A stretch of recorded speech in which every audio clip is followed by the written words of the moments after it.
So here we are, live, episode 9 of the Safety in Ascension podcast. Gosh, where's nine episodes? One a month. That's crazy, right? But this month, today, we're going to be talking about karmic patterns and really free will and choice. And do we really have it? Do we have free will and choice? Or is it really just a comforting myth? So we're going to talk into this little juicy topic today, which is really exciting. So if you don't know us, you're sharing us. If you don't know us, I'm Natasha Nicole Harris. I work with the Akashic Records. I have done for many years. It is a joy to really talk about these topics. Every month we come up with a different topic.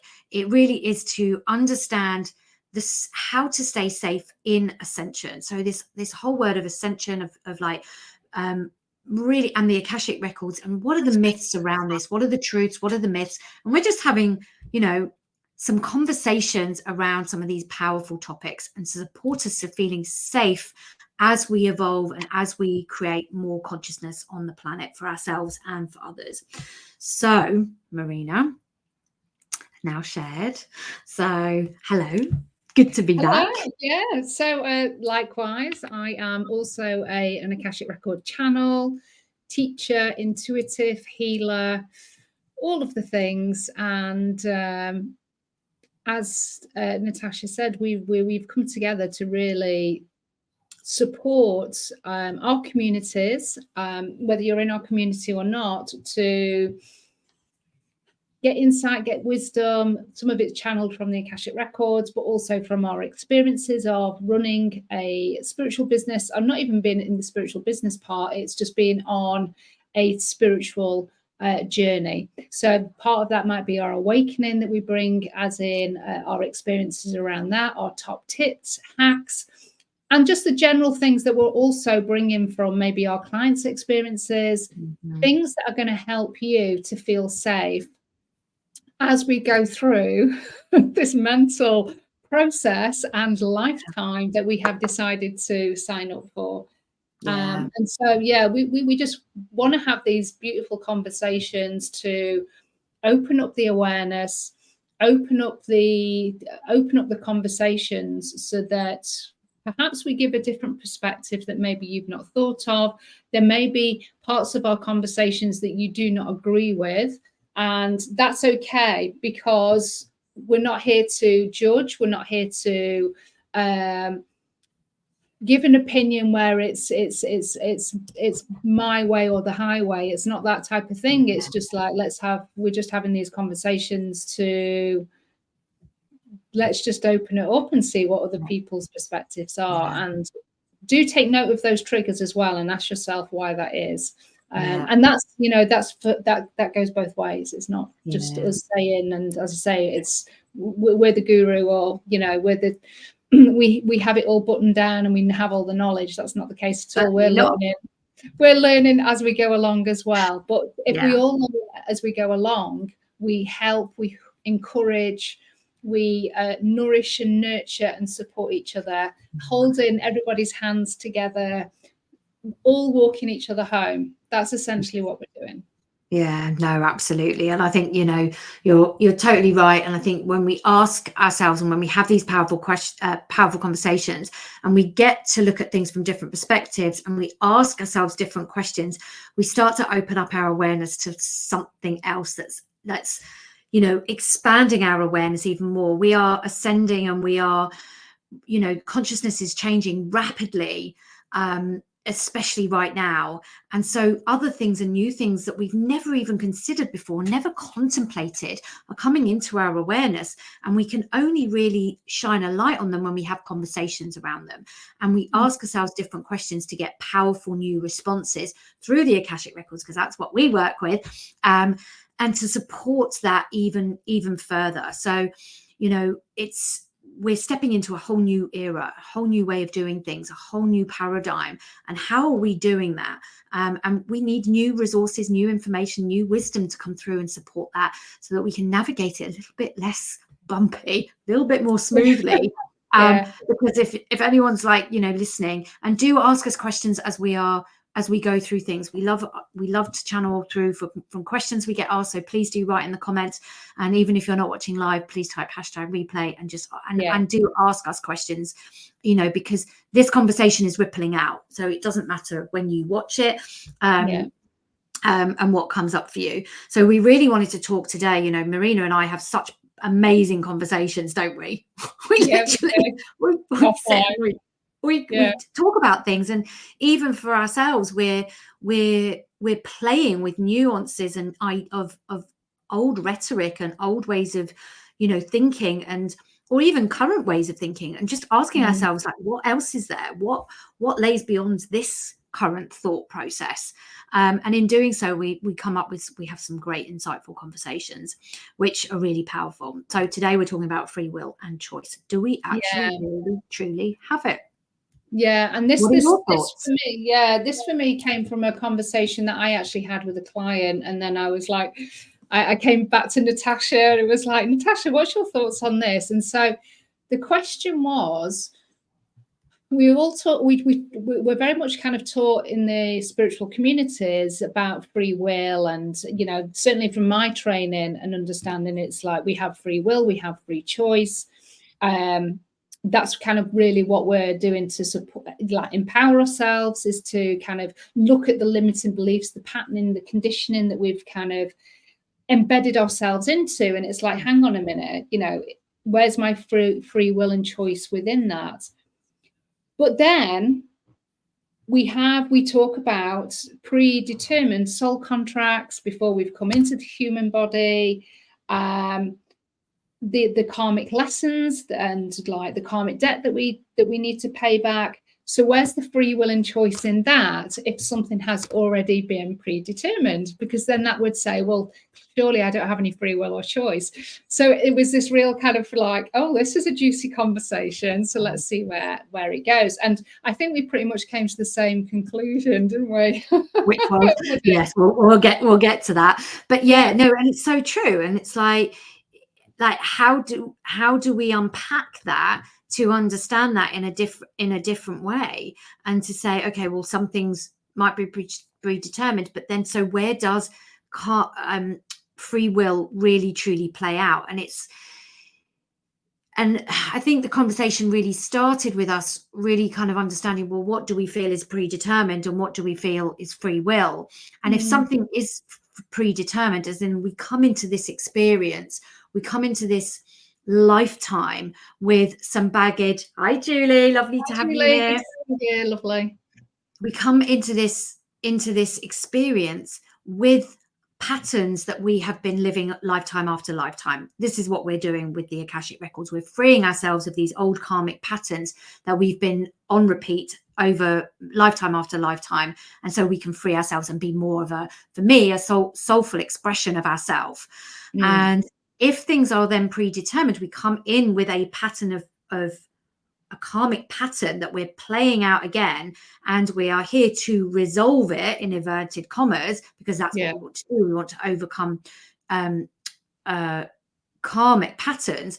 Then what part is predetermined and what part is then free will? And for me, I think it really boils down to this sense of, how do we navigate each experience with this while we're playing out this pattern in this particular life event that we are going through right here, right now. And that's where the free will is determined. We can say, well, I have this karmic pattern and I am trying to repay it, overcome it, whatever. So it's dictating to us how we navigate it. Or do we say, what do I choose to do, given that I am playing out this pattern? How do I navigate it? And how do I choose to do it differently to release myself from the karmic pattern and be free of it on the other side of it? And that's there's a slight nuance in that. And I hopefully I've explained that in a way that kind of shows that some of it's predetermined, but there is still free will and choice within. It's still free will, because I mean, essentially we've agreed, I think, obviously before, whilst we're in soul, that we need to do that karmic pattern. So we've agreed that, But then essentially, as you've said, we then come into the experience, we start to do the karmic pattern, and it's only when we bring the self-awareness and the consciousness to it to realize actually we're doing this pattern because it's probably being done in a way that feels uncomfortable, maybe feeling emotionally painful, it feels challenging. And it's when we bring the awareness, or somebody else brings the awareness, because that's when we go and see a practitioner. It's like, well, okay, fair enough. I now realize I'm doing this pattern. How can I complete it with grace and with ease? And then that's where our free will, that's where we take our power back, and have a choice around, okay, this is how we complete this. So yeah, absolutely agree. Totally. We both came to that conclusion.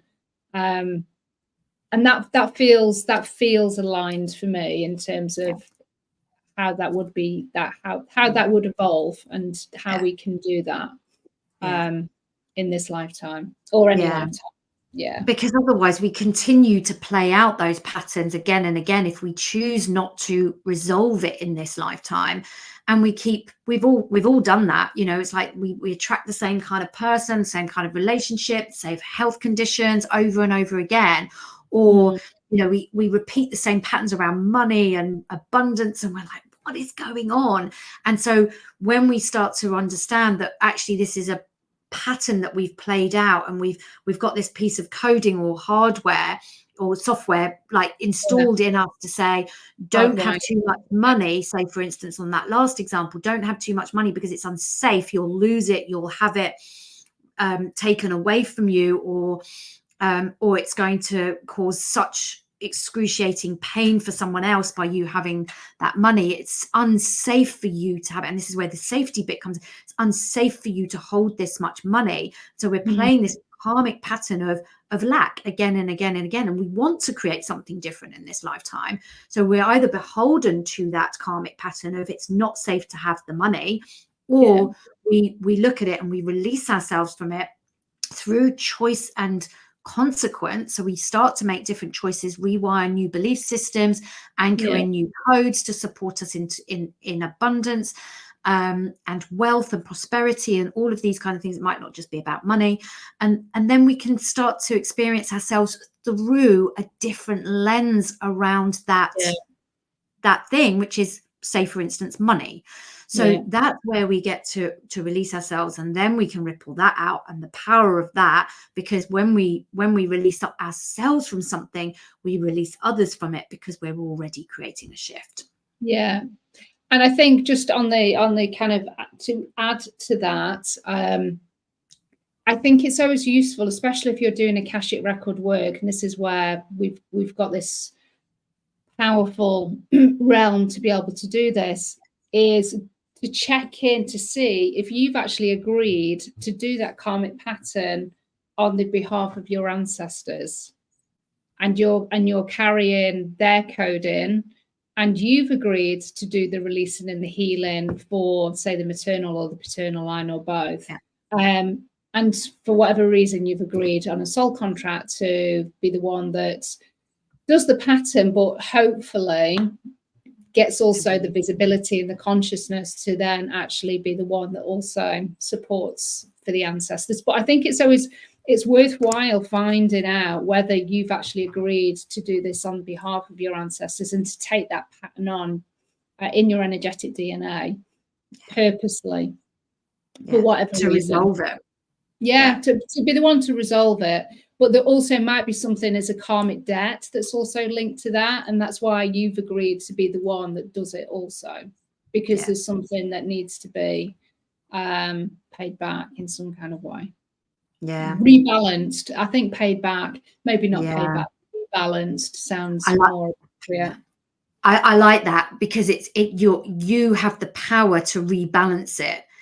So I feel that sometimes when we, you know, because we were just talking about karmic debt, weren't we, before we came on live, and how that it can really have a very disempowering impact for some people when we don't really fully understand what that debt is, because a debt can feel like a burden. Well, I think the word debt is I think Yeah. it's the word debt that's probably the issue.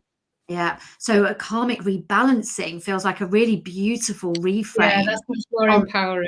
Yeah. Yeah. So, and it's like, how do we bring in these karmic patterns to empower us, not to disempower us? And this comes back to the safety element of the whole reason of these podcasts, is because when we're disempowered, we really don't feel safe. We feel like we have to do something, and we either have to succeed or we fail. And then if we've got a debt to generations, because we do, when we heal things, we heal in the past and we heal in the future. That's the beauty of the consciousness and the awareness of this ascension process that we have all agreed to partake in and be light workers on and behalf of all consciousness. So when we allow ourselves to be in that empowered state, we realize that we're actually contributing in a much more positive way, rather than having to suffer in order to release it. Yeah, be burdened. It's suffering, it's sacrifice, and that's very patriarchal. It's the old paradigms, but it's hardwired. It's hardwired in us. So it's easy for us to fall back into that way of thinking and feeling. But that's okay, because we just recognize that, and we do the things to bring ourselves back out of it. And that is basically, that's what we bring in terms of change, is the ability to recognize and to shift our energy again, shift the vibration into something that's more aligned. Yeah. Yes. And I feel that that's where we really can, release ourselves of these karmic patterns to readdress and rebalance things that have not served us individually, generationally, collectively, to support us into this ascension process, which is ultimately, if you're watching this is a path that you've chosen to be on, because many of us have tried to ignore it, put it away, go, I don't want to do that weird stuff. I mean, like, God forbid, like, talk about the Akashic Records, like, people are going to think I'm nuts. Like, don't make me do that. Please don't make me do that. Please don't make me do that.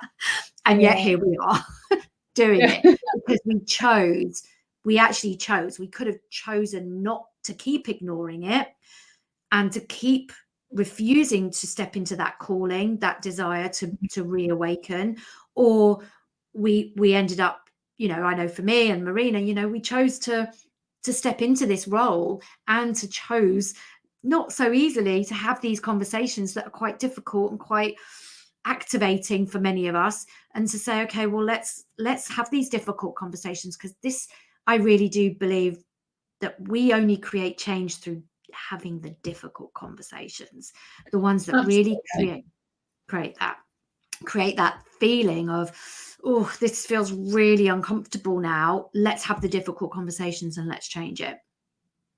Yeah. And interestingly enough, when you're talking about these difficult conversations, we've had quite a few offline conversations, haven't we, around femininity and sexuality and sexual trauma and relationship,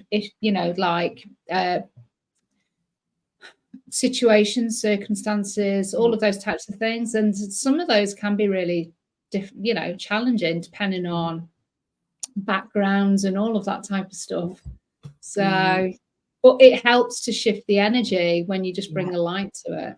Yeah, and absolutely. That's basically what we're doing. And certainly are. Very freeing. Say that again. Very freeing. Freeing, yes, absolutely. Yeah, because we hide it in shame. Like, let's not talk about that, because there's still so much shame attached to these conversations. And it's like, we mustn't get it wrong, or we mustn't say too much. And like, when we do that in safe spaces, coming back again to this safety, it's not just about blurting it out to anyone that will listen or judge us. It's having those in a safe space. And that's the containers for this. And, this can feel quite exposing to have these difficult conversations on a podcast, on YouTube. This is out there for the time, but and for some of us this might not feel contentious, but for other people it will feel that, and it's okay to have those conversations. So Julie's saying, can you clear mental health with the Akashic Records? There are several females in my family that have mental health issues. I don't do labels, but autism and ADHD have recently been diagnosed in adult. That's, I think, you know, that's being diagnosed in a lot of spaces, a lot of families, you know.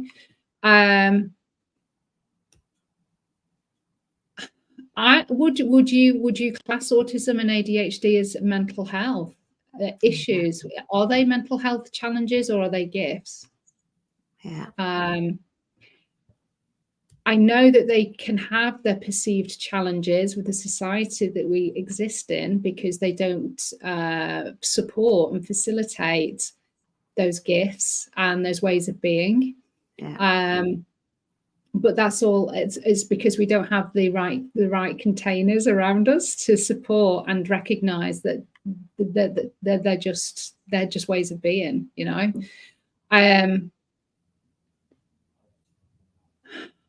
Yes. I'm not sure whether there's like a clearing that needs to be done there. I think it's more acceptance, and there could possibly be some root stuff that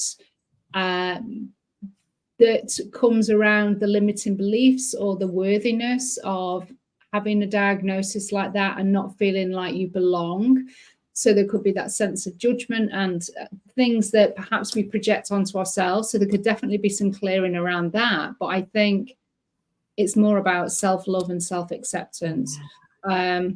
So they're struggling with it, but I do think they're on the spiritual side too. Yeah. For them and for everybody, you know, that where we have this diagnosis, and it's just acceptance of part of who we are, and more of us have kind of been, that's been revealed to us. We're understanding that ourselves a little bit more. I think it's just a deeper layer of self-love and acceptance, and a recognition that there's going to need to be at some point change within society, change within education, change within the workplace, in terms of how we learn, how we exist, and how we do our day-to-day stuff. There's just going to be needs to be a shift and a change in all of that, so that it's not a thing that is a disability as such or that type of thing. It's just it's a product of our environment. It's a product of our environment, and also what has been signed up for as a soul level to experience life with that, with those gifts, with that wiring. Yeah. Go on. So that's my thoughts on it. I mean, my brother, who's younger than me, he's got Asperger's, and so that's quite, as he's got older, it's become more pronounced. And that's been a journey for me and for my other brother to understand difference, but also around acceptance and the gifts within that, being able to allow for difference as well. So there's loads of teachings that's come around for me in that. Yeah, it's really interesting. But Judy says struggles with noises and crowds, stops her doing so much. It's sad to see. Yeah, and that's where our environment has become very, very different in terms of how we navigate it. So I think there's a sensitivity also there with the ADHD, autism.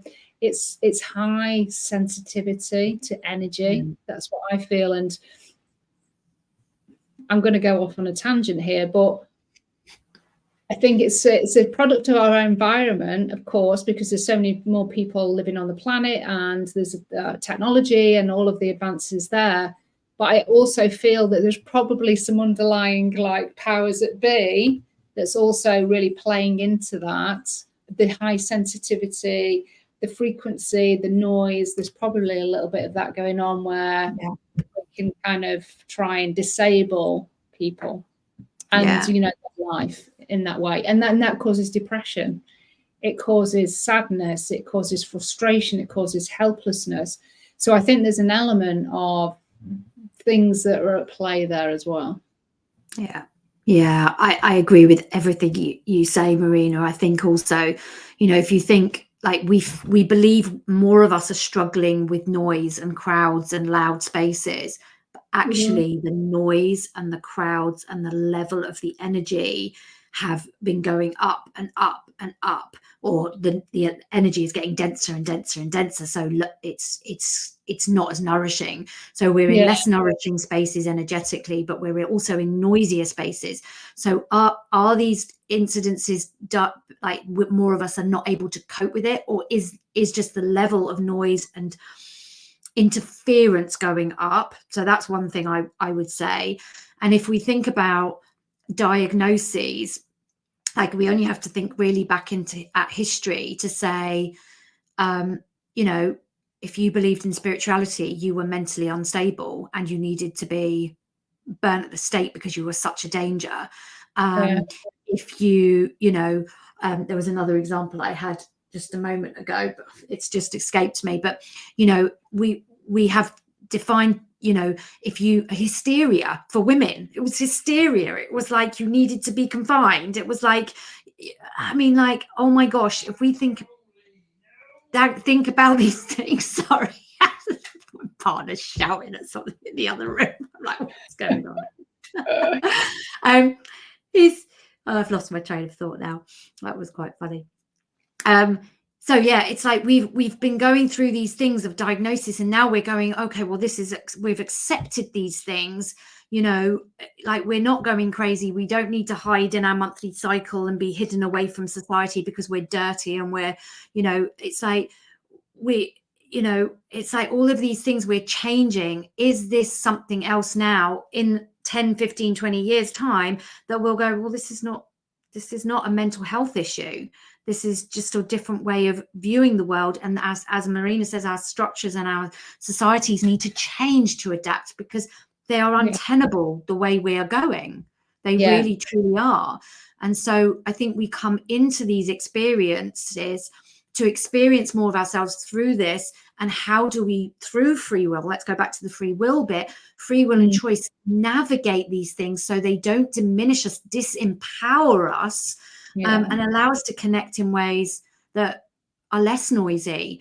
Go and spend more time in nature, be around people that nourish us, be less time on tech, all of these things that can support the nervous system, the sense of things. So it's like, I don't think mental health is here to clear, as Marina says, but we struggle with mental health because our environment is so challenging. And so how do we navigate things around that? We have a mental body, and the other thing I was going to just add as well here is that when we become so misaligned to our purpose, our true expression of like living authentically, also that creates depression, disconnection, that appearance of mental health issues or dysfunctions. And so it can be also an indicator that we've just stepped so far away from our innate nature and who we are that we actually, it's a struggle to survive because we're hiding under layers and layers. That's where the clearing, I feel, can help.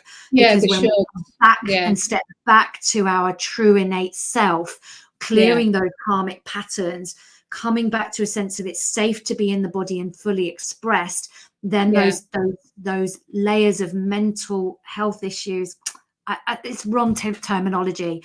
That doesn't sit quite comfortably with me that way, but it's like that, how we can come into mental wellness, physical wellness, spiritual wellness, emotional wellness, all of it in wellness. I agree. Thank you for that question, Julie. That was a great question. Really powerful, and I'm sure will help a lot of people, and just that coming through. So thank you for asking that. Brilliant. So having a look at the list that we have. So we have got on here. So I think we've talked about free will and choice. We can make a choice at each crossroads whenever we go. It's how we navigate each experience and life event. So we've talked about that's where we do have the free will and choice to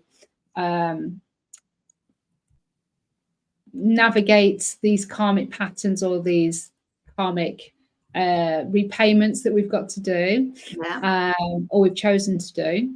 Every possible outcome exists. Do we want to talk anything into that? And the intention, the same action will change the outcome depending on the intention. Yeah, I think intention is a really key thing as well. It's like, what is our intention in overcoming something, of clearing this or readdressing this, or rebalancing the karmic patterns that we've been playing out, and not feeling like we have to be good in order to overcome it. Like, what's our intention of overcoming these things, or readdressing, or rebalancing, or making choices for ourselves? Like, what's our outcome? What's the outcome that we want to create? Because everything exists, even the things we haven't even thought of. Every eventuality exists.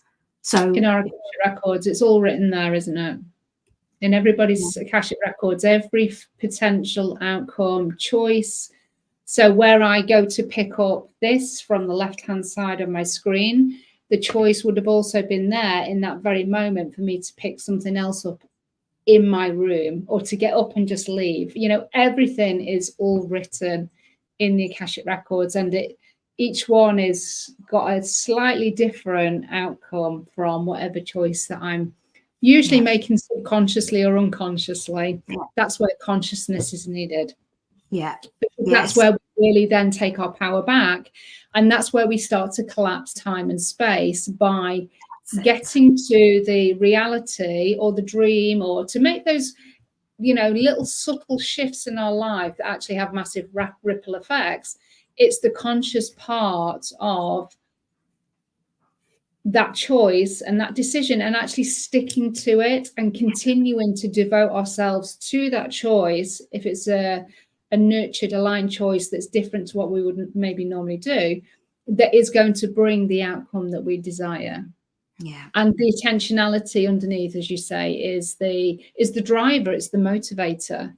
But sometimes we forget, sometimes our ego gets in the way, sometimes it becomes hard, sometimes we become bored, we get ill, we get tired, whatever the reason, and we forget the devotion to ourselves and to actually the reason and the intention that we wanted to make that change in the first place. So that's where we have to have that remembrance of, oh yeah, this is why I'm doing this. I'm going to get back on being devoted to myself, be intentional with that choice. And it does become easier, but it's a continued remembrance of, because you're creating a new pattern, you're creating a new pathway. So it's like a neurological pathway as well, isn't it? It's a new habit that we're trying to form with the electrodes and all of that. I'm not techie at all in the kind of psychological parts of it.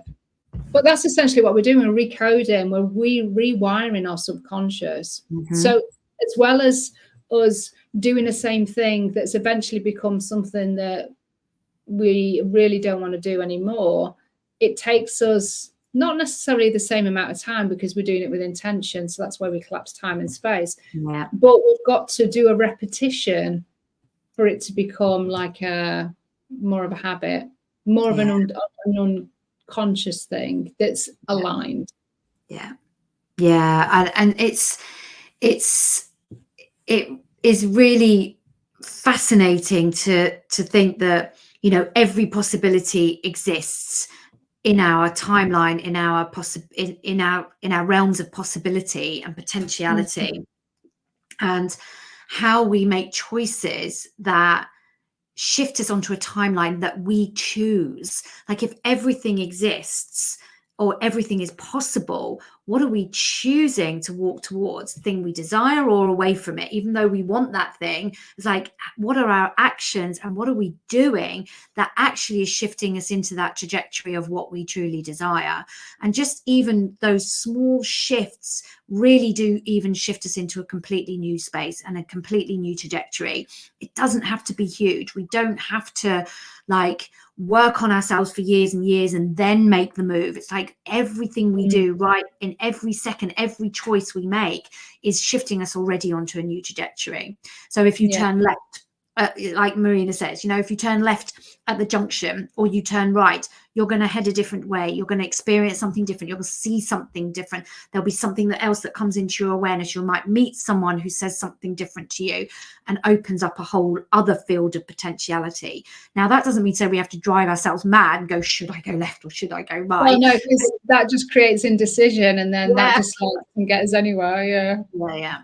But this is how we really truly can collapse timelines, when we make conscious choices in alignment with our intentions of where we want to go.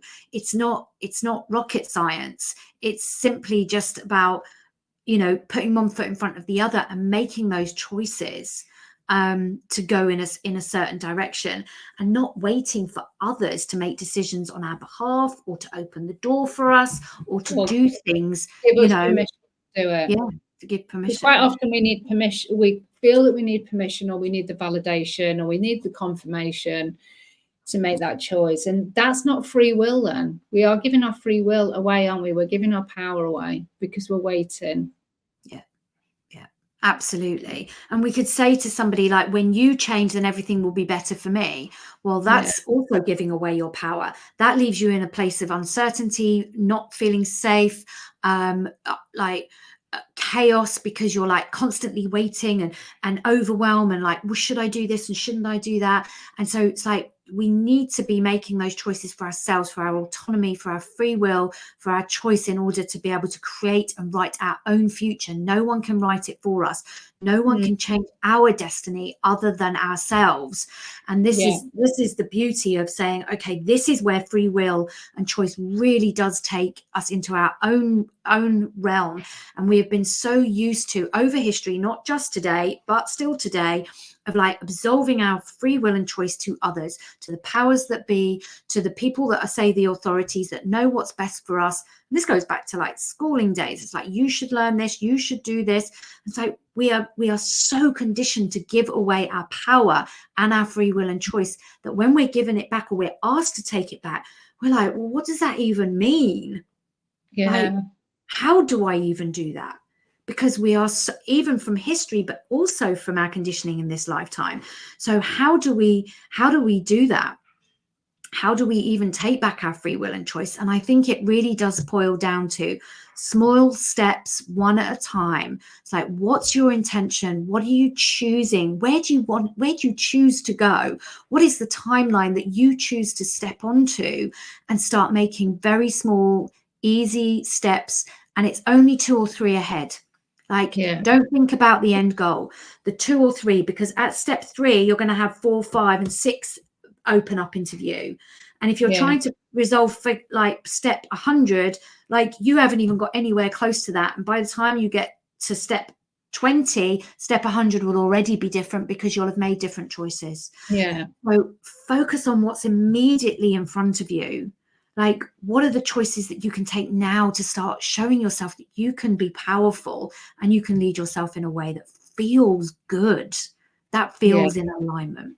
So anyway, that was a rant and a download from that.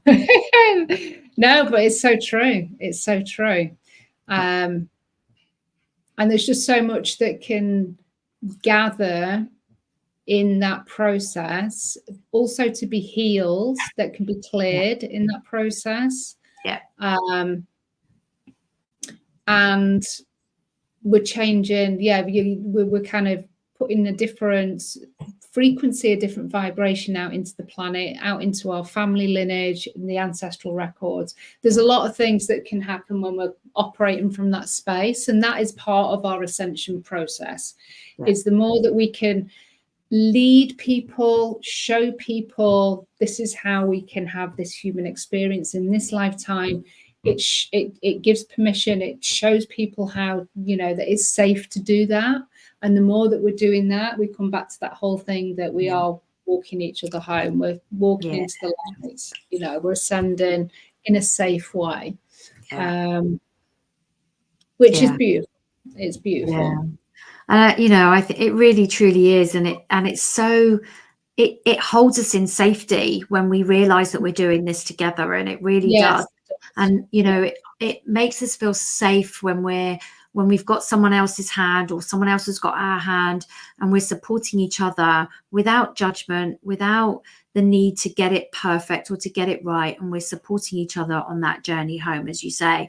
And that really brings the question into my mind of, like, something I get asked quite often is like, well, what's my soul purpose? I've come here to be on mission, to do something very, very specific, and tell me what it is and I will do it. And again, it's like, where's the free will and choice in that? Yeah. Where's the free will and choice in that? And are we truly here to be on mission, like to fulfill a mission that we must get it done and we must get it completed?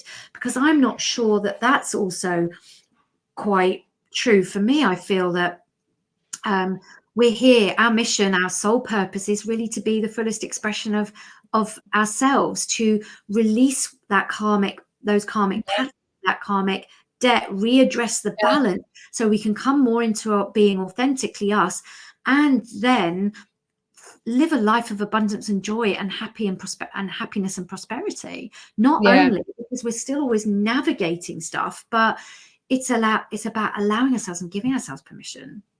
Yeah, I think totally. For me, that's what purpose and mission is. And then for some of us, we may then choose to, and I think a lot of us are doing this on a level, but maybe not in an empowered way, is to serve community, to serve humanity, to serve our families, support our families. But for some of us, a lot of us, we're doing it from a place of disempowered servitude, because that's how we've been taught to do it, and sacrifice. And we're not doing it from a place of empowerment and light. We're doing it from a place of conditioning and burdenment and all of that type of stuff. Yeah. And so I think we are here because we are, as a species, we're here to live together. We're here to have connection. We're here to express the frequency of love and hold that frequency of love, because that's essentially the frequency we're all coming back to. Yes. And that's also part of the soul purpose and mission that each and every one of us has, is to come back to self-love. Yeah.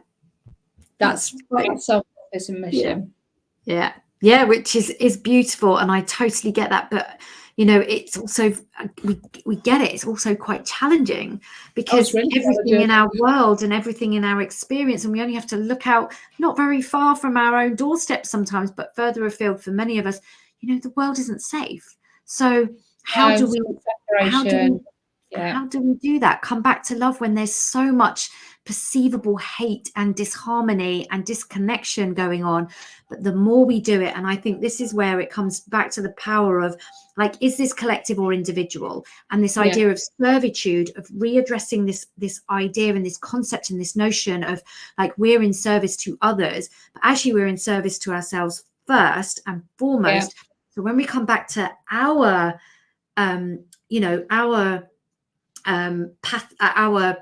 purpose of being more authentically us and coming back to this self-love, we actually ripple that out into the collective. Now, it's not our job or our role to do that in the collective, but by coming back to it for ourselves first, it ripples out anyway, and you're already changing and shifting the collective frequency, because you've added more love, you've added more light to it, so it's already different.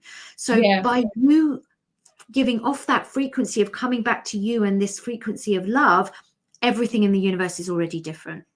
We've already cleared it generationally going backwards. We've cleared it for sure going into the future, because the universe is already at a slightly different frequency. It might be minuscule, but it's still different, right? So never, ever underestimate the power of the ripple effect and the collective effect of you coming back to love, even for 1 microsecond more. because everything is already different. Exactly. Yeah, no, I totally agree with that. And so that for me comes back to intention, and it comes back to free will.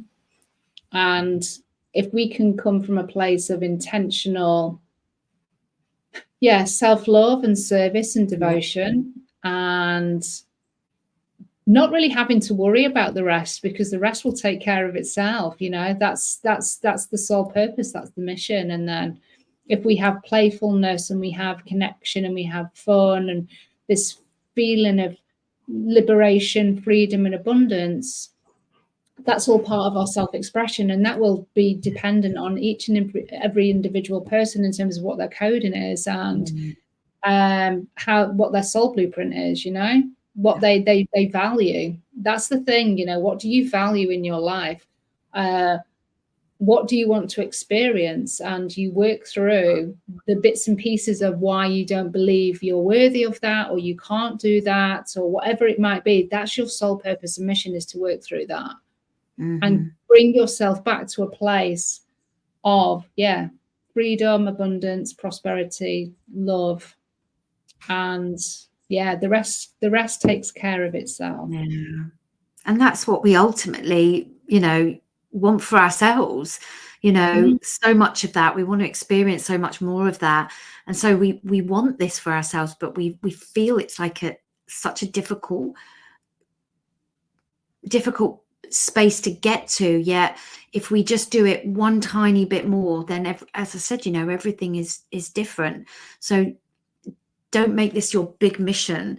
It's like with creating change, something I've always, the environment and society has always been a big passion of mine, and coming back and reconnecting with nature and that sort of thing. Sometimes it feels quite an enormous thing that I want to create this change in the world, shift consciousness, and it feels so big, and I'm like, I can't do that. I can't, but I can contribute to it in very small ways, not every moment of every day, because that's quite difficult to do, but in small moments of the day, I can contribute to that in a different way. And we are co-creating, and we are writing the new paradigm. We are rewriting and co-creating the new earth right now.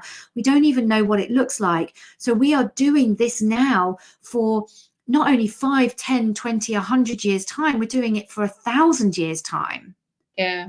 And so if we think about our ancestors and the witches, and they've laid that path for us many, many generations ago to give us what we have today, and they died for it. It didn't mean to say they failed at their mission.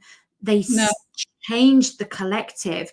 So if we think that they failed, then we wouldn't be here right now. They created a huge change that rippled out into the future many generations and centuries later. So we are very grateful to them for doing that, with dire consequences. And some of us have lived through those experiences in past lives ourselves. So we've done it for ourselves to reappear right here, right now. And we're doing that again. So it's like, let go of I think one thing that I've really learned to do is let go of this weight, this burden of I must do it all now. I'm doing it. Contribution. I think that's a really key word of that I'm really picking out of what you're saying, is any and every little bit that we do is contributing to the highest good of humanity, consciousness, the planets, the universe, the light.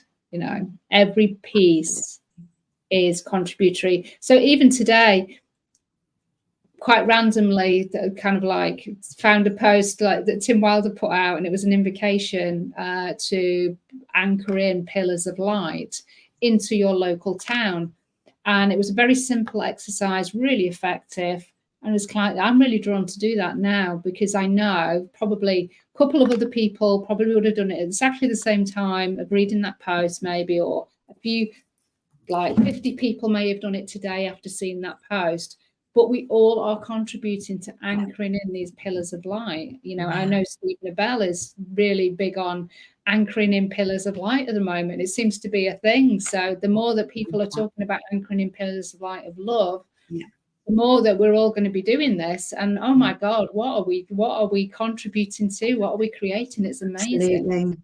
Absolutely. And I just had a really beautiful flash of a vision that actually, when we use our intuition of where we want to place those pillars of light, so in our town or whatever, if we think about the history of the land, there could have been someone 200, 300, 400, 500 years ago who anchored a pillar of light in that exact place.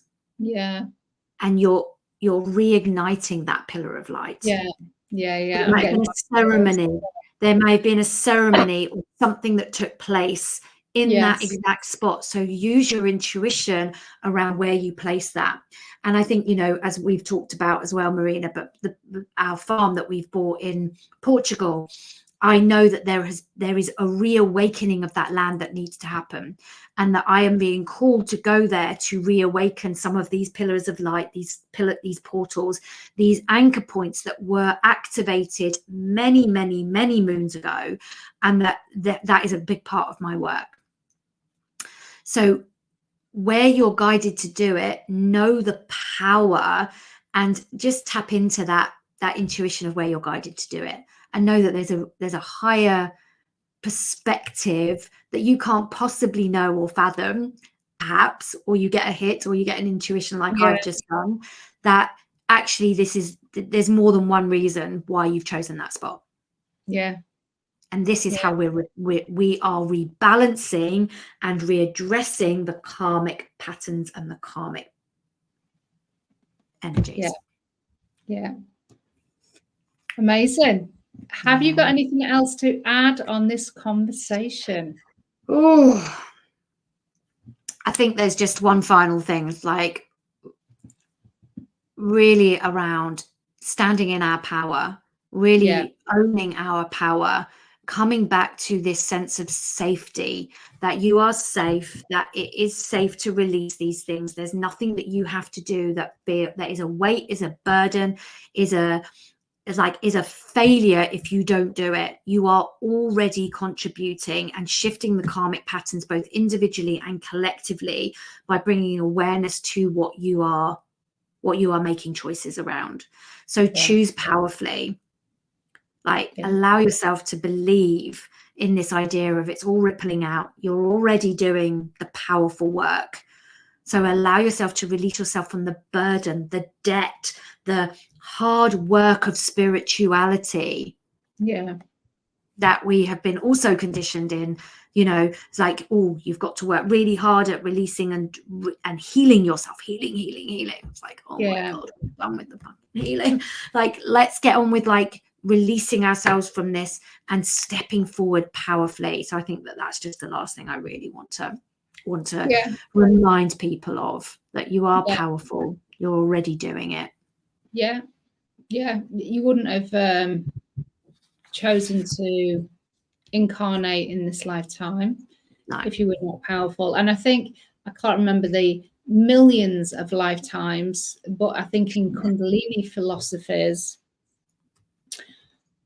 before you even get into a physical body and you're able to come onto this planet of hard school of knocks, you've had to have already incarnated as a soul in some shape or form, millions and upon millions of times before you even get into a physical human body. So just know that you're amazing. We're all amazing. We're all powerful. It's just believing in yourself, believing in your light, and be intentional. Be intentional with your light. Your light is just fucking amazing. It's precious. You're made of stardust. Oh, tingles. Yes, we are. Yes, we are. So shine your light. Shine. Really, truly. And if you feel on a path of loneliness, or you feel that you're doing this alone, then reach out. There are so many of us that are doing this work, powerful work, that are really supporting people to stand in their power. Spiritual leaders who are just guiding lights, have got your hand and are doing this side by side. It's not about leadership from top to bottom again. No, it's not hierarchical at all. No. You do feel that there's any teachers out there that you are currently connected to that there is a little bit of a power trip there, then I would question why you're feeling guided to follow them, and maybe there's another mentor or teacher you could follow. Yeah. And you know, that you are unique, that you are really truly unique, and there is only your way of doing things. There is no following the rest. So allowing people that make you support you to stand in your power. So really truly, like, keep shining. Yeah, leave you with that. Like, you're made of stardust, baby. Definitely. Amazing. So we have got another episode coming up in October. We haven't got, we're not sure what our topic is yet, but if you've got any ideas, any inspirations, anything that you would like us to speak into, please drop them in the comments on the live or replay. And it's going to be on the 22nd of October at 3 p.m. UK. 3 p.m. UK time, GMT time. Yeah.